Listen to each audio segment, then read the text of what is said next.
Hello, welcome to my channel. I just want to say a big thank you to all my new subscribers from the last video. I really appreciate you subscribing. So today I'm going to do a video all about the books I read in July.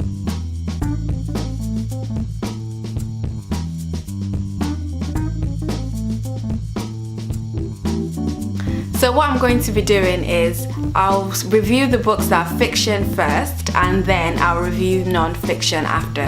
So in total there are about 5 books I read in July, and the first one that I read was Stay With Me by Ayobami Adebayo. This was kindly gifted to me by my friends while I was on holiday in Nigeria, and the cover is a bit different. It's different from the cover for the UK edition because this was the edition published in Nigeria.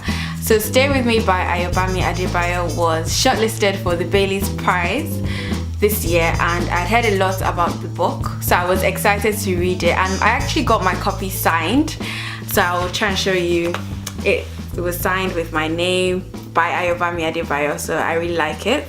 And so the stories, I'll just get to what I thought about the book. First, so the story was set in the Yoruba speaking part of Nigeria, which is kind of where I'm from.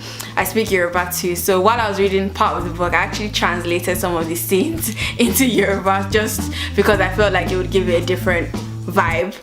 And so it's set in like 1970s, 1980s Nigeria, and the couple is centered around a couple who want to have children, and they're not able to have children for some time, and it talks about the lengths to which, you know, the couple can take to have children, and also the pressure from family members for both the husband and wife to, and also particularly on the wife to have a child, even though like she's not the one who's going to make the child on her own. And the book is also about addresses the issue of sickle cell anemia. So when a child keeps dying because of sickle cell and the impact it can have on the parents, on the relationship that the parents have as well. It's worth reading, and the book has a lot of twists and turns and things I didn't expect, things that I couldn't predict what was going to happen next, which I liked about it, and I would recommend reading it. It's definitely worth the hype, even though sometimes you might feel like when something is all over social media, you don't really know what to expect, but I would say it's a good book and it's worth checking out. The second book I read was kindly gifted to me, sent to me by Jacaranda Books, the publisher of The Writer's Retreat, by Indu Balachandran. She's an Indian writer. Same as Ayobami's book, this is the first time I'm reading works by both authors. This is Ayobami's book, Stay With Me, is her first novel, and Indu Balachandran, I don't really know much. All I know about the author is from the back of the book. I know she's a travel writer, and so this book has some travel in it because the main character goes from India to Greece for a writer's retreat. So the main character is a young woman. She wants to be a writer, but her parents have other expectations for her. She first follows the path her parents want, so she works for a multinational bank, which they're happy about, but she's not happy there. It's not what she wants for herself, so she becomes a tweet writer for an Indian actor, and from there she decides that she sees an advert for a writer's retreat in Greece, so she decides to go on that. So the book follows her holiday and her time during the writer's retreat in Greece and the friends she makes, hence why there are 3 women on the cover. I like the cover because it's really bright, by the way. And so it talks about that, and also why, and whether she goes on to become a writer or whether she pursues a different path or if she follows what her parents want for her to do. And it's also about romance as well. From looking at the book, you can figure that there's going to be some love story inside, and whether her parents also want her to get married to a great guy, maybe an Indian guy in Europe, and so they want her to use all this like sometimes matrimony websites that are I think quite popular in India for her to find the type of guy they want. But it's also about whether she goes on with who her parents want, or whether she picks a guy of her choice, or whether she decides to be single. So it's a relaxing read. If you're looking for something to read over the summer, we still have like a month or 2 or even just something you just want to read on the weekend, or you just want something relaxing, it's definitely worth checking out. And this was the last work of fiction I read in July, and it's called Fruit of the Lemon by Andrea Levy. I became interested in Andrea Levy's books after watching a film based on one of her novels, Small Island, on Netflix, and that was about a Jamaican couple. So from Andrea Levy's work that I'm familiar with, what I've noticed is she writes about maybe the Caribbean experience in the UK. Andrea Levy herself, I think, is Jamaican, of Jamaican heritage, and she grew up in the UK. So sometimes she doesn't write necessarily about her own, I don't think she writes about her own experience, but just about people who are like her, or who have a similar background as to her, but fiction. So Fruit of the Lemon is about a Jamaican girl growing up in the UK, born to Jamaican parents, and she's never been to Jamaica. She didn't know much about her parents. I know in the beginning, her parents, people used to make fun of her in school that her parents came on a banana boat to the UK when they were coming for the first time.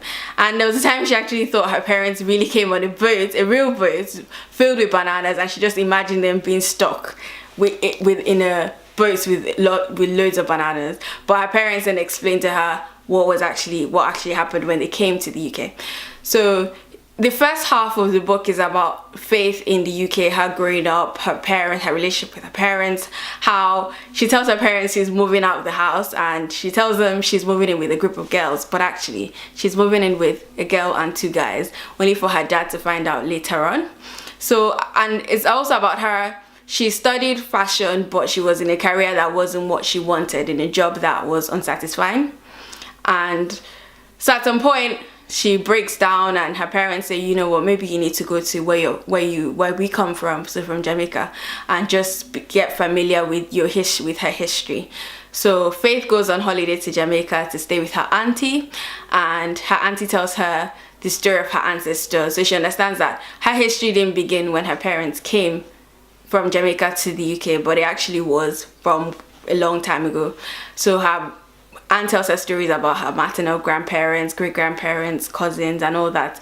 And at first, when I started reading the part when I was about to start the part for Jamaica, when she goes to Jamaica, I was a bit like, I'm not sure if I'm going to like this. But it actually really, really surprised me, because I found the stories about her ancestors so interesting. Like, for example, maybe like some of her family members went up to the United States because they felt they could make a better life there, and they sent their children back from America to Jamaica to stay there with their grandparents, because they were always working, they didn't have time to look after their children, or their children, just the environment where they were living in America wasn't right for them. So it was just the story of her members of her family and the decisions they made. For example, some of her ancestors were British or Scottish white men who either married or had children with the native women, so the Caribbean women, and then they went on to have children. So some children became, mixed. They were mixed race. And also the book also touches on colorism. So where in Jamaica people prefer people of a lighter skin tone, so they're seen as better. So there are times when Faith's aunt was telling her the story of her ancestors, so sometimes they wouldn't want their children to mix with other children who are darker. They might not want their son to marry somebody who is a woman who is darker, or a woman to marry. It was just, there's always like this sense of the people who are lighter are better, and it just makes you think of how even if there's no racism, there's colorism. If there isn't, there's classism. There's always something to divide people as human beings. And Fruit of the Lemon, I enjoyed it, and I actually, based on reading this, I actually want to read Small Island next from Andrea Levy, because I don't know, I like the way she writes, and it's really, even though I thought it might be a hard book to read, it's written really well and it's easy to read as well. So I enjoyed this, Fruit of the Lemon by Andrea Levy. Moving on to non-fiction. So the first book I read that was non-fiction was The Everything Store by Brad Stone. And it's The Everything Store, Jeff Bezos and the Age of Amazon. I'm not sure if that's how to pronounce his name, but Jeff Bezos, but I think I tried. Anyway, so the book is about, Jeff Bezos is the founder of Amazon. The book is about his life, his childhood, how he goes on to start Amazon, and just the work that Amazon has done and what they've achieved over the years. Since I think the book was published in 2013, so it's not exactly up to date in terms of what Amazon has diversified into and all that.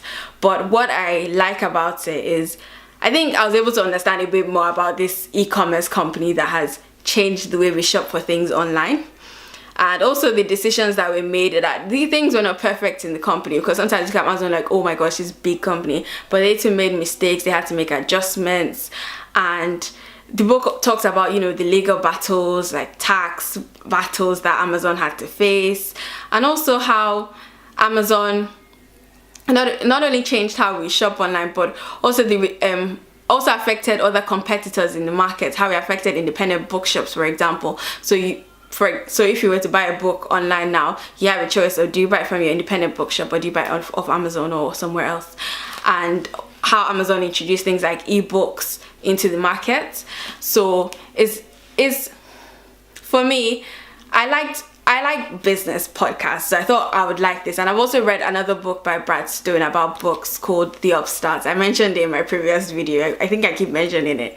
So I wanted to read this next, and it's definitely, I found it interesting, and I also found it also made me think about how I shop online and whether it's worth, do I buy things from my independent shop or do I go on Amazon?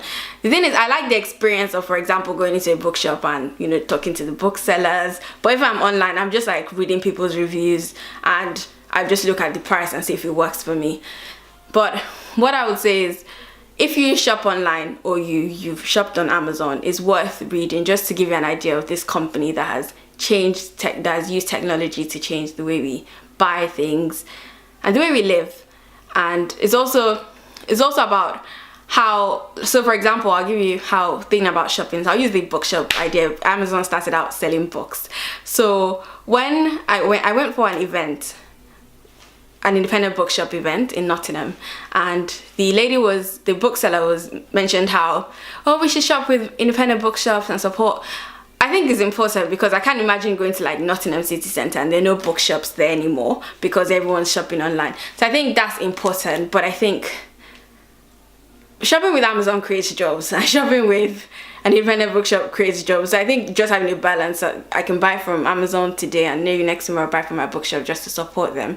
So I think I'm a bit of both. I support both.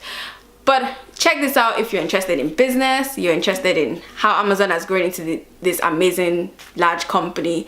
And also, even if you hate Amazon, you can still check it out too. And the next book I read was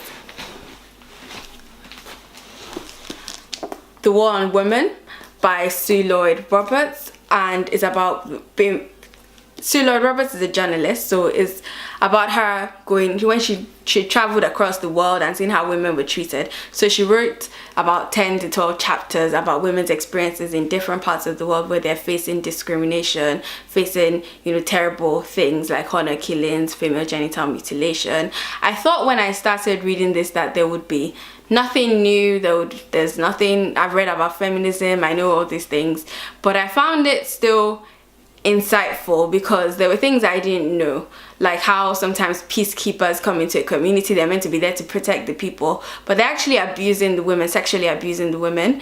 And it talks about forced marriages and honor killings, how women are beaten, are killed because they're not obeying maybe the male members of their family.